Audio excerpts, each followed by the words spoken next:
Bwana, Simba wamepanga kufanya usajili ambao utawashangaza wengi, lakini pia usajili ambao utaleta furaha sana kwa wapenzi na mashabiki wa klabu hiyo ya wekundu wa Msimbazi Simba. Furaha ambayo imepotea kwa misimu takribani mitatu. Kwa hiyo wekundu wa Msimbazi Simba wamepanga kufanya usajili ambao utakuja kutikisa kweli kweli kunako mashindano ya hapa ndani, kwa maana ya kombe la CRDB Confederation Cup, lakini pia vile vile kunako kombe la CAF Champions League ambapo wataenda kushiriki msimu ujao. Bwana, Simba inatajwa kuanza kumfuatilia tena kiungo wa Stade Malien ya nchini Mali.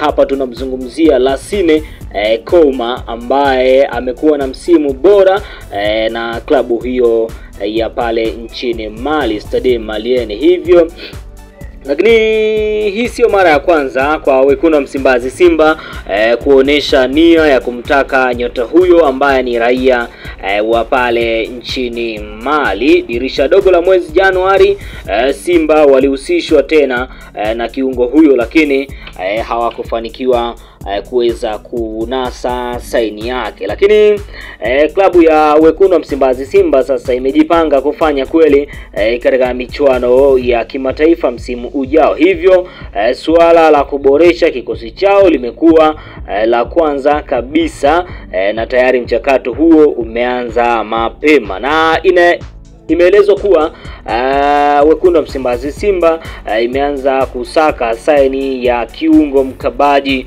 Augustin Okejefa ambaye tangu atue kwa Wanalunyas ameshindwa kufikia matarajio yao, ama yale matarajio ambayo watu wengi waliatarajia ama walitegemea kutoka kwa kiungo huyo Augustin Okejefa. Kama tunavyojua, mchezaji huyo alisajiliwa na wekundu wa Msimbazi Simba akitokea kule ligi kuu ya nchini Nigeria akiwa kama MVP, kwa maana ya mchezaji bora wa msimu kunako ligi kuu ya pale nchini Nigeria, lakini ameshindwa kabisa kutamba kunako ligi kuu ya hapa nchini Tanzania.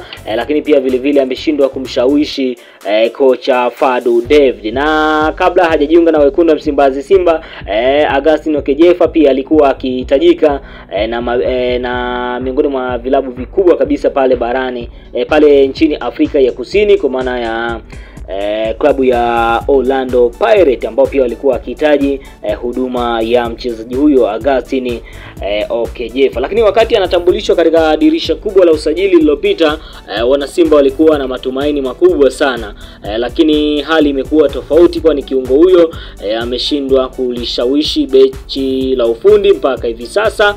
Lakini pia dimba la kati kwa hivi sasa linataliwa na mchezaji Yusu Kagoma.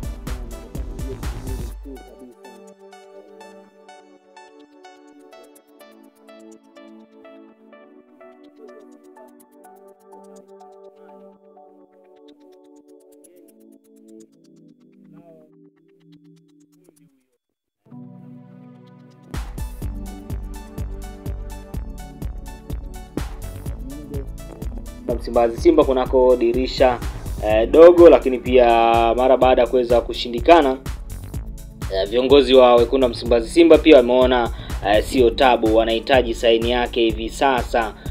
Huyu si mwingine, ni fundi wa kabumbu Lassine Kouma ambaye amekuwa na msimu bora kabisa kunako klabu hiyo ya pale nchini Mali. Lakini sasa jambo la msingi kwa wale ambao wanaendelea kuifuatilia Mlacha Media, kama bado hujasubscribe bado una nafasi ya kuweza kusubscribe ili uendelee kupata zile taarifa zote za kimichezo ambazo zitaendelea kujiri kunako pande tofauti za ulimwengu. Njia ni rahisi tu, upande wa kulia hapo kuna maandishi yaliyoandikwa subscribe, kisha bonyeza tu kuna alama ya kengele itakujia, pia unaibonyeza, alafu moja kwa moja utakuwa umefanikiwa kujiunga na familia hii ya kimichezo. Lakini pia ni kushukuru kwa wale ambao tayari umekwisha kusubscribe, ambao umekwisha kushow love, umeonyesha upendo wa dhati kabisa, na mimi kazi kazi yangu ni moja tu, naendelea kupambana ili kuhakikisha basi unakata ile kiu yako ya kimichezo. Hasa zile tetesi zote za usajili nakuwa nakuletea hapa mwana michezo na mtazamaji wa Mlacha Media. Mpaka kufikia hapo mimi sina la ziada, endelea